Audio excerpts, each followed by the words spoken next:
الحمد لله رب العالمين، نحمده ونستعينه ونستهديه ونستغفره، ونعوذ بالله من شرور أنفسنا ومن سيئات أعمالنا.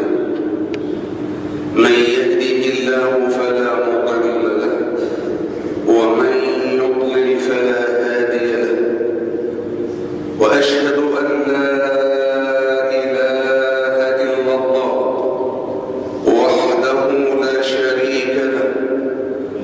له الملك وله الحمد، يحيي ويميت وهو على كل شيء قدير. وأشهد أن محمدا عبده ورسوله. يا جماعة من عشيرة أحمد، آن أن ينتهي زمان التردد،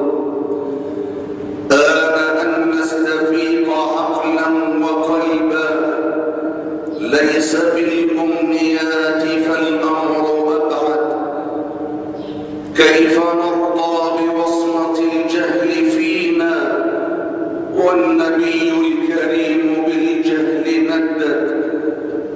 كيف نرضى تخلفا أو جمودا ولنا السبق من قديم تعدد؟ خير ذكرى لأحمد حين نحمي قدس قرآننا وحرمة معبد. خير ذكرى لأحمد حين نصفو ونحيل الحياة بالحب أرد. خير ذكرى لأحمد حين نكفو في ضروب الحياة خطوة محمد. اللهم صل على محمد وعلى آل محمد كما صليت على إبراهيم وعلى آل إبراهيم إنك حميد مجيد. وبارك على محمد وعلى آل محمد كما باركت على إبراهيم وعلى آل إبراهيم إنك حميد مجيد.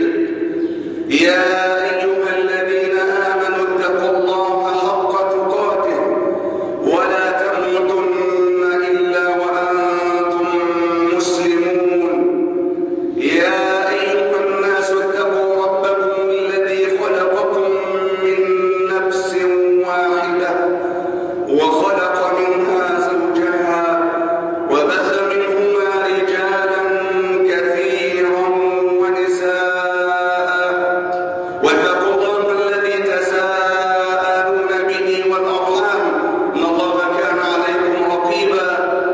يا أيها الذين آمنوا اتقوا الله وقولوا قولا سديدا يصلح لكم أعمالكم ويغفر لكم ذنوبكم، ومن يطع الله ورسوله فقد فاز فوزا عظيما.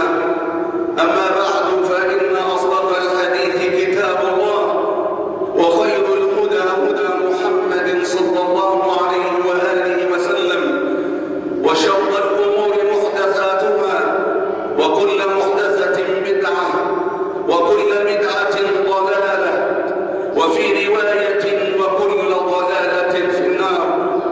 أيها الصديق الوفي، أيها الخل الذكي، قدم قدم عزمك.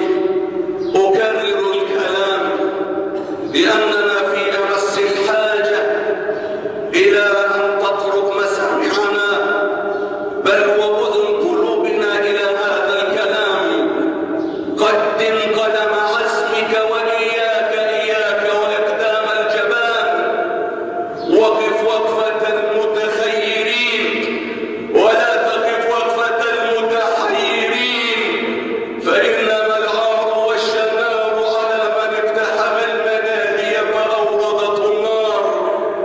لقد مرت علينا أيام وليالي مر اللئام، والله ما مرت مر الكرام. لم نضمها إلى صدورنا ضما، ولم نشمها قبل أن يبال علينا التراب شما. أيام وليالي تمر علينا في معصية الملك جل وعلا، ثم ذقنا بعد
وصيامكم وقيامكم وزكاتكم وبركم وصلتكم أرحامكم وحسن الجوار وحسن أخلاقكم وحسن معاملتكم مع جيرانكم وآبائكم وأمهاتكم ونسائكم وأبنائكم وتلاوتكم للقرآن الكريم. أتحسبون أن ذلك لا يوصلكم إلى الرب جل وعلا؟ أتحسبون أن ذلك لا يوصلكم إلى الله؟ أتحسبون أن ذلك لا يغير مجريات الأمور بإذن الله عز وجل؟ أنا أقول لكل ذلك نرميه وراءنا ضريا ونقول أننا سنغير بالعضلات المفتولة. لا ورب الكعبة، لا ورب الكعبة، ومن أعرض عن ذكري فإن له معيشة ضنكا. قال العلماء في تفسيرها: ولو ملك العالم كله، لو ملك العالم بما فيه فسيعيش في ضنك وشقاء، شقاء نفسي وأمراض وأوبئة.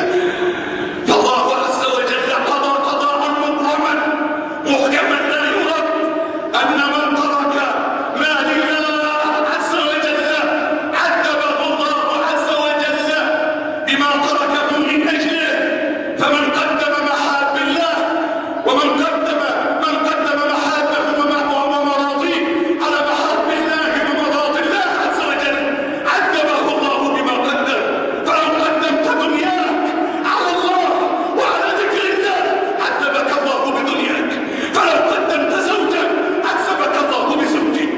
الفضيل بن عياض كان يرى أثر الذنب في خلق زوجته وخلق دابته. إذا أذنب لله عز وجل ذنبا وجد ذلك في خلق زوجته وفي خلق دابته.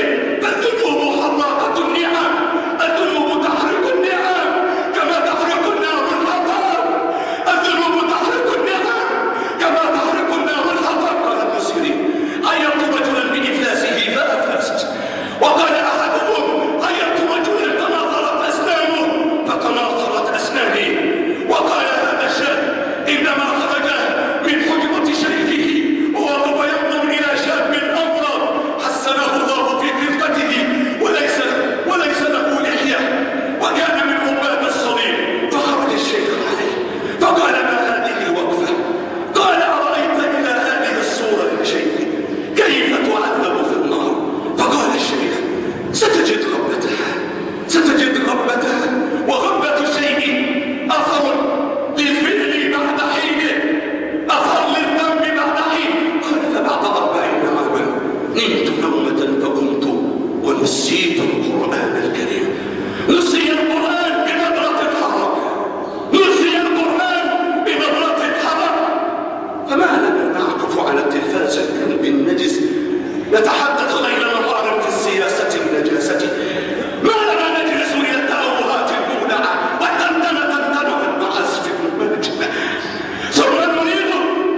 ثم نريد ربحة وثناء، ونريد في الآخرة جوارة الرحمن، جوارة النبي العدل. هيهات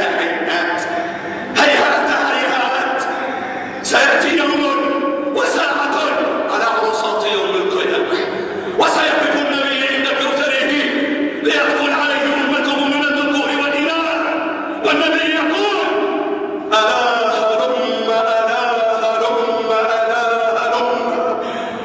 فتقف الملائكة تمنع من أمته الدخول عليه، فيقولون لهم: دعوهم إنهم من أمتي.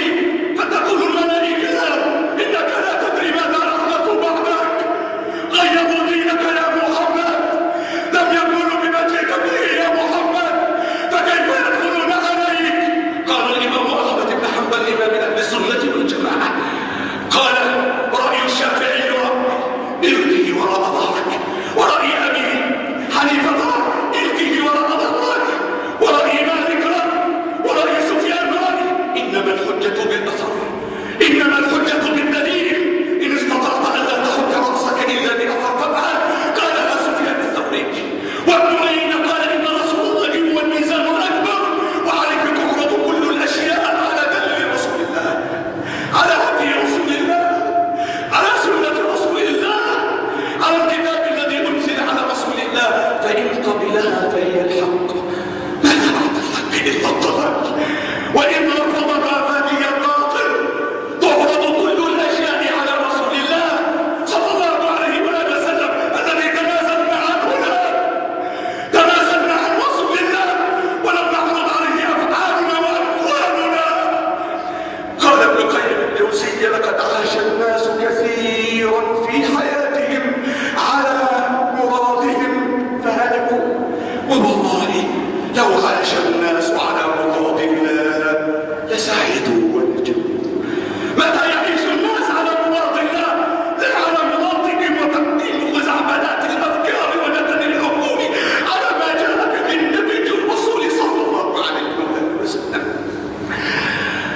مصعب بن الزبير عندما أراد أن يعزل عريفا عنده من القدم في مملكته وهو من الأنصار، أراد أن يعزره بالضرب أو بالتوبيخ، فدخل عليه أنس بن مالك فقال له: يا مصعب، لقد سمعت رسول الله صلى الله عليه وسلم يقول: استوصوا بالأنصار خيرا. لقد رأى مصعب أن يعزر الأنصاري لخطئه، ولكن رسول الله قال: هذا ما رآه مصعب وهذا ما قاله النبي صلى الله على النبي محمد صلى الله عليه وآله وسلم يقول لكم: لقد سمعت رسول الله يقول: استوصوا بالأنصار خيرا، اقبلوا من المحسنين وتجاوزوا عن المسيئين. فنزل من على بساطه ووضع خده على الأرض وقال: أمر رسول الله على العين والرأس، أمر رسول الله على العين والرأس. هل قلناها بالواقع الحر؟ هل قلناها بلسان الحال قبل لسان المقال؟ قال أحمد بن حنبل في مسنده: قال رسول الله صلى الله عليه وسلم: كل شيء بين السماء والأرض يعلم أني رسول الله إلا عاصي الجن والإنس. استثنى النبي العصاة، استثنى النبي العصاة من الجن والإنس، فهل يتصف بي أني عاصي؟ لأني لا أعرف رسول الله. لو غاب عني رسول الله ما أعددت نفسي من المؤمنين، لو غاب عني رسول الله ما أعددت نفسي من المؤمنين. جاءنا يعلمنا كيف نوحد الله عز وجل. فيا أيها العبد الصغير الضئيل الضعيف، كيف تشغل بأنفك تعارض جبار السماوات والأرض؟ احلفها بالله بالعبودية. أنا عبد لمن خلق الورى وقدر في الوجود وجودي. أنا عبد لمن خلق الورى وقدر في الوجود وجودي. ثم اصطفاني مسلما وذاك نصراني وذاك يهودي، وذا عربيد يمجد فرجه وذا زنديق بالهوى مطرود. أما أنا فلخالقي متضرع وله وقفتي وركوعي وسجودي. من في الوجود له رب كربي، من في الوجود له رب كربي، يجود بالرحمة ويعطي بالمزيد. أنا لست صوفيا أطوف بقبة، ولست شيعيا أشق جلودي. أنا السلفي، أنا السني، أنا المحمدي، آخذ شرعتي من نهج ربي، من نهج ربي وفهم جدودي. اعلنها لله بالعبودية، اعلنها لرسول الله بالاتباع وعدم الابتداع. سيصب الله عز وجل حينئذ علينا من خيراته صبا، وتنزل علينا بركات من السماء والأرض. أما بمعاصي الله ينال ما عند الله ولا رب الكعبة.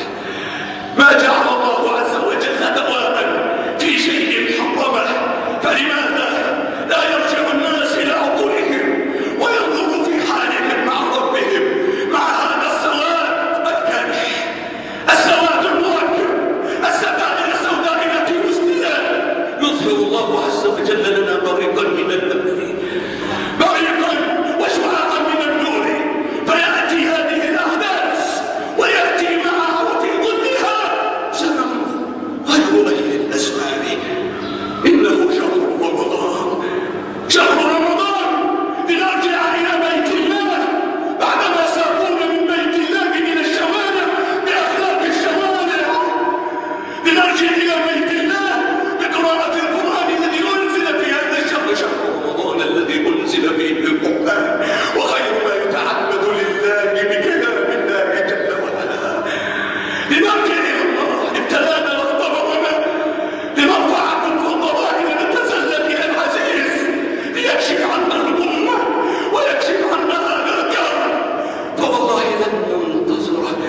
شعاعا من نور يأتي لطالما على نفس المنوال، لطالما صارت بلدي دار لأهل البدعة طيبة، ولأهل السنة دار الضنك والضيق. ظللت حيران أمشي في أزقتها كأنني مصحف في بيت زنديق. صرت في طرقات بلدي وكأني قس في وسط مسلمين، كأني قس أصابعي تشير إلي، وكأني أرفع وأخفض وأحس وأزيد وأعطي وأمنع. أنا مثلي مثلك من جلدك أتحمل بلسانك. أنا ذقت المر والويلات في دنياي ربما أكثر مما ذقت أنت، فلما تبغضني بالبغض نصل، أبالكراهية لبعضنا لبعض وتقتيلنا بعضا بعضا نصل إلى مراد الله ومرضاة الله واتباع رسول الله. ما شربت مصر أرضها دما من المسلمين بأيدي المسلمين بمثل ما شربت في هذه الأزمنة. وكثر الحرج وكثر القتل، علامات من علامات الساعة. كذب الصادق، صدق الكاذب، أوتي من الخائن، خون الأمين، تحدث الوهمة، تحدث الرجل التافه في أمور الناس. هذا ما بشر به سيد الناس صلى الله عليه وسلم. إن سميتك وابكي على قطيعتك، الجأ إلى ربك كالزمانة، تسلموا لله تبارك وتعالى. اصطلحوا مع الله، اصطلحوا مع رسول الله، اصطلحوا مع الناس، اصطلحوا مع آبائكم وأمهاتكم، اصطلحوا مع أزواجكم وأبنائكم. سيروا في دنياكم على مراد ربكم لا على مراد أنفسكم. أسأل الله عز وجل أن يرد لنا الإسلام ردا جميلا. أقول ما سمعتم، غفر الله لي ولكم.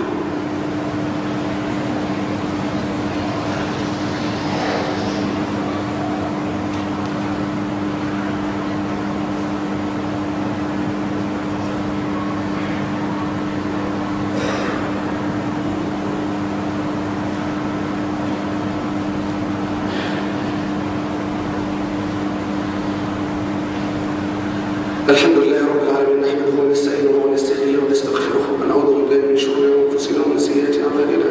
من يهده الله فلا مضل له ومن يضلل فلا هادي له، واشهد ان لا اله الا الله وحده لا شريك له، واشهد ان محمدا عبده ورسوله. اللهم صل وسلم وزد وبارك على سيدنا محمد في الاولين وفي الاخرين وفي الملأ الاعلى الى يوم الدين. وبعد، قال ابو هريره: ان البهائم والطيور في اعشاشها لتقول منعنا القطر وظلم بني آدم. الظلم يتعدى. منعنا القطر وظلم بني آدم. ولما مرت على رسول الله الجنازة قال: مستريح ومستراح منه. قالوا: ما مستريح وما مستراح منه؟ قال: المسلم إذا مات يستريح من عناء الدنيا ونصبها ونكبها، وأما الفاجر والكافر إذا مات يستريح منه العباد والبلاد والشجر والدواب. الدواب، الشجر، البلاد، العباد، الكل يتأذى من ظلم الظالم. نعم، الكل يتأذى من ظلم الظالم. سأطرح على آبائي وإخواني قبل نزولي على المنبر حدث في زمن الإسلام من 103 إلى 104 من هجرة النبي محمد، وكان الله يتكرر الآن سورة بالكربون لنفهم حكمة الله جل وعلا، وأن عقاب الله عز وجل واحد، وإن تعددت الأشكال والشخوص. في هذا الزمن كما ذكروا عن الإمام الآجري صاحب كتاب الشريعة في ترجمته، وقف الشافعي إمامهما مع حنبلي يتقاتل. من أجل ماذا؟ من أجل مسائل فرعية يسوق فيها الاختلاف. أئمة المالكية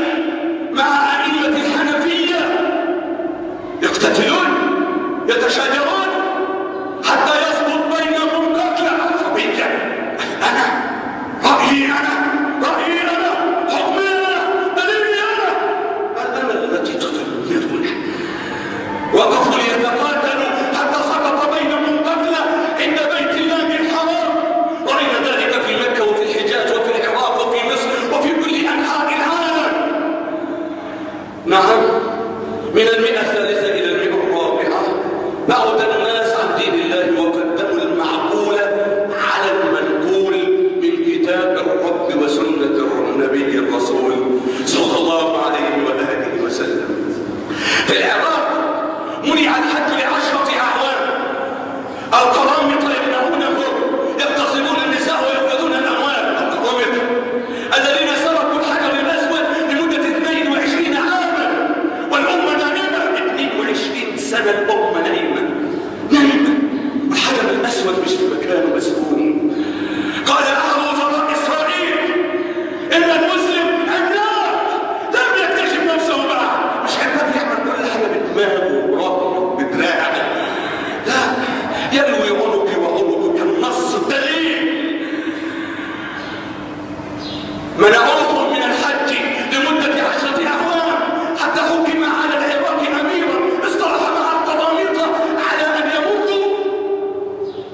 أن يمروا ويدفعوا 5 دراهم لكل جمل غير محمد و7 لجمل محمد.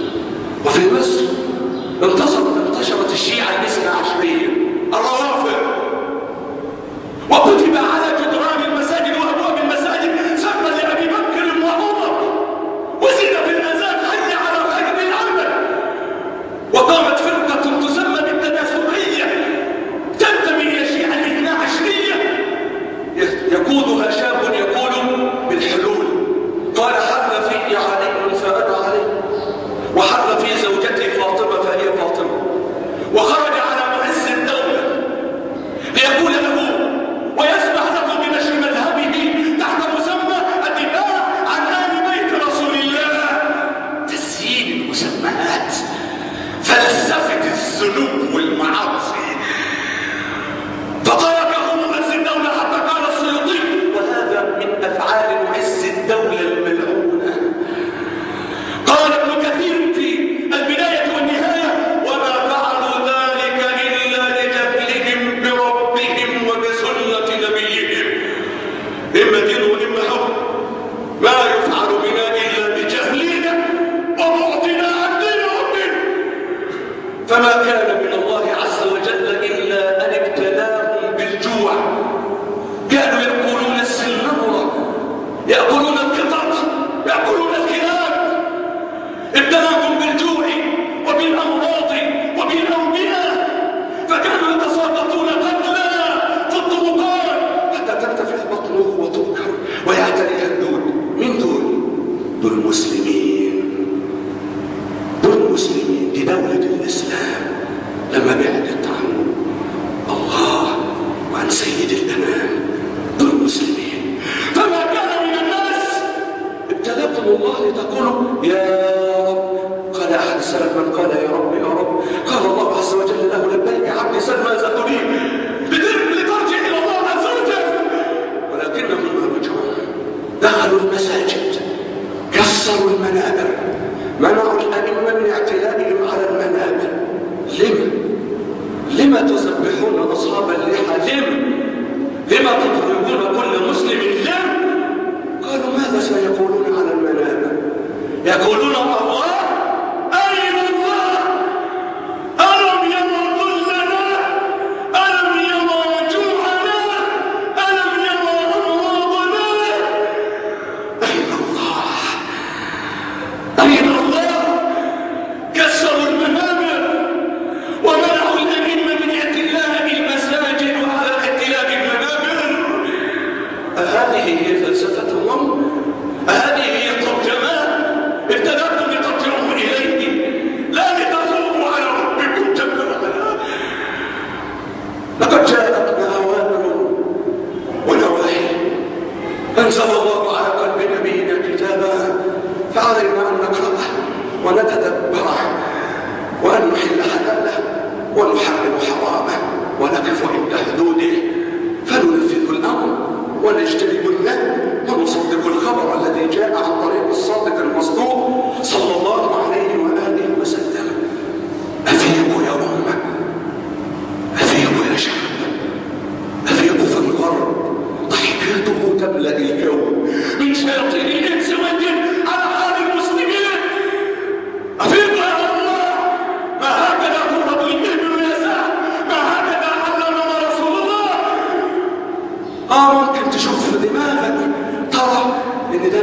تعيش.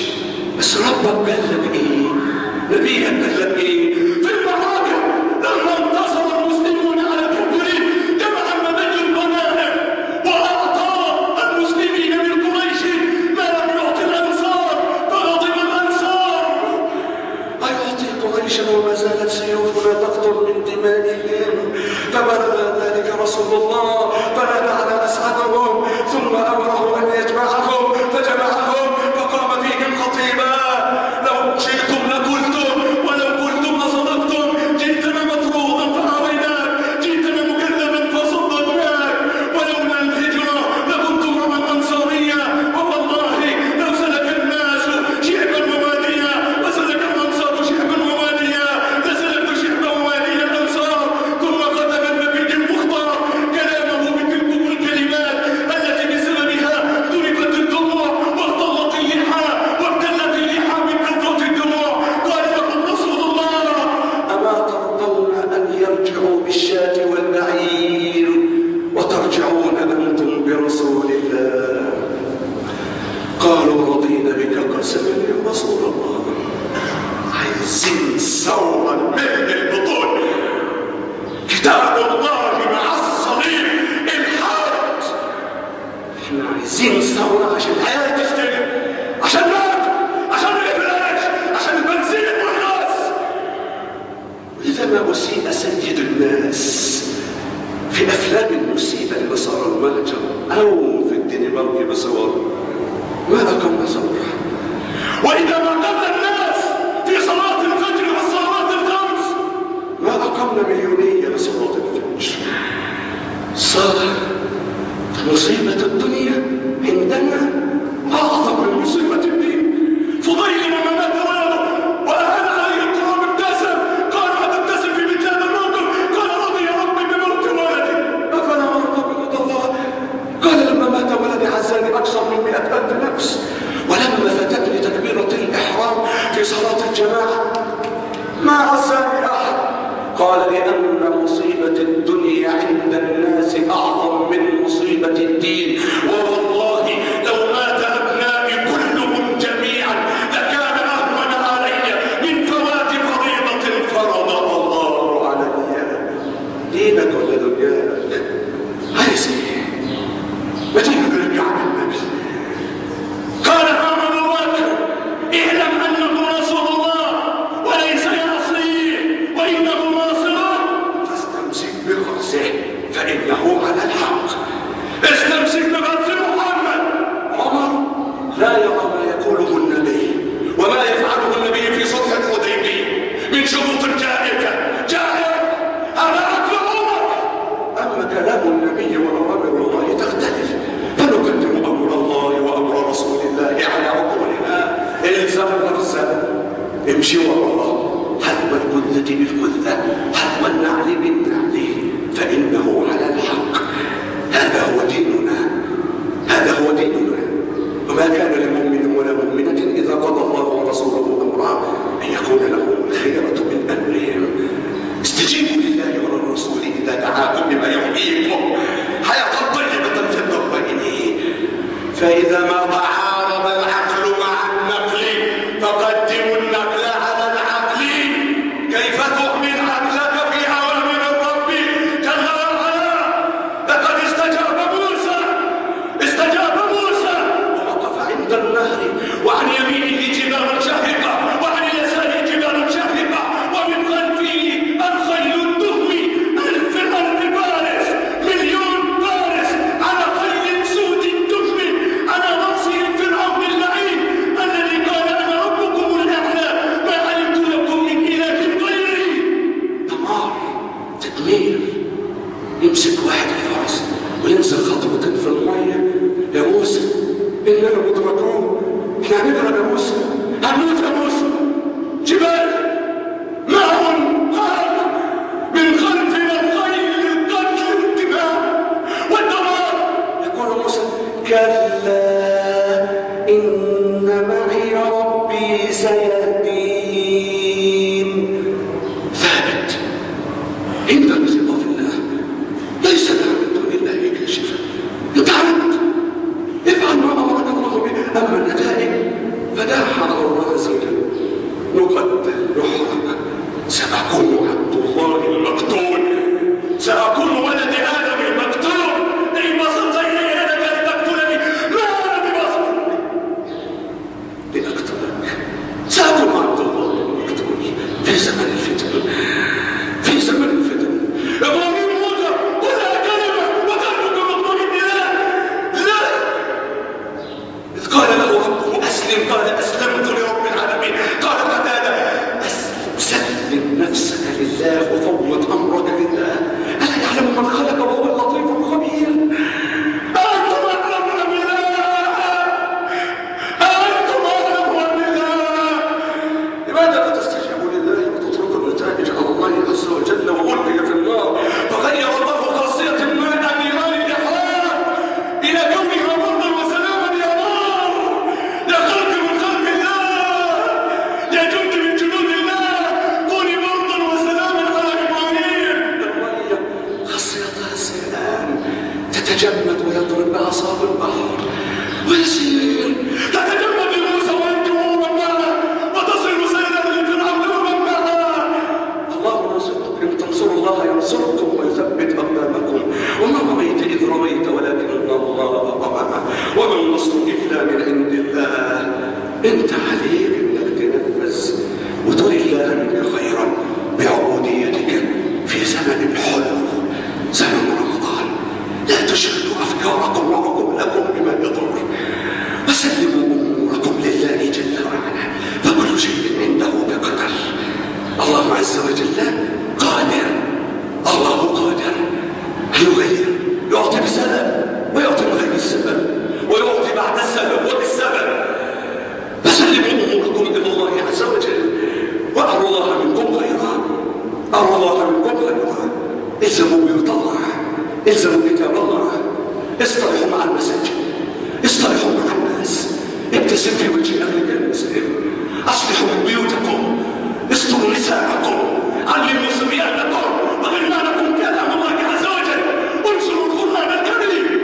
انقلوا من الصدور إلى الصدور ومن الصدور إلى واقع حلو نعيشه كأننا في زمن رسول الله ورقات مصحف تمشي على الأرض. وزيدوا في الطاعة ولا تنقصوا، فهذا ما سنه لنا رسول الله. لقد جاء في أواخر رمضان وسن لنا الاعتكاف، قطع العلائق عن الخلائق للاتصال برب الخالق. زيدوا ولا تنقصوا. هيا كثروا السواد في بيوت الله، في المساجد، في الصلوات الخمس. هيا في صلوات التراويح. هيا حركوا القلوب التي صار عليها الضيق وعليها الأطفال، أفلا يتدبرون القرآن أم على قلوب أقفالها؟ هيا نصلح مع الله، هيا نرفع كف الله عز وجل يسئل هذه الأمة ويردنا إلى الإسلام ردا جميلا. اللهم صب علينا من خيراتك صبا ولا تجعل عيشنا كدا كدا. اللهم فرج الهم عن المهمومين وفك كرب المكروبين، اللهم فرج الهم عن المهمومين وفك كرب المكروبين، واقض ديننا ودين الموحدين، واغفر لموتانا وموتى المسلمين. اللهم اغفر لآبائنا وأمهاتنا أحياء وأمواتا، اللهم اغفر لآبائنا وأمهاتنا أحياء وأمواتا. اللهم أزل الكرب عن مصر يا رب العالمين، اللهم أزل الكرب عن مصر يا رب العالمين. اللهم اجعل مصر سخاء رخاء وسائر بلاد المسلمين. اللهم انصر مسلمي مصر يا رب العالمين. اللهم رد إلينا الأمن والأمان، اللهم رد إلينا الأمن والأمان، اللهم رد إلينا الأمن والأمان. اللهم احمي نساءنا من التبرج والسفور ومن دعوى الكافرين. اللهم ردنا إليك ردا جميلا. اللهم ارفع مقتك وغضبك عنا، اللهم ارفع مقتك وغضبك عنا، اللهم ارفع مقتك وغضبك عنا. ولا تؤاخذنا بما فعل السفهاء منا، لا تؤاخذنا بما فعل السفهاء منا، لا تؤاخذنا بما فعل السفهاء منا. اللهم وفق ولاة الأمور إلى العمل بشرعك واتباع سنة نبيك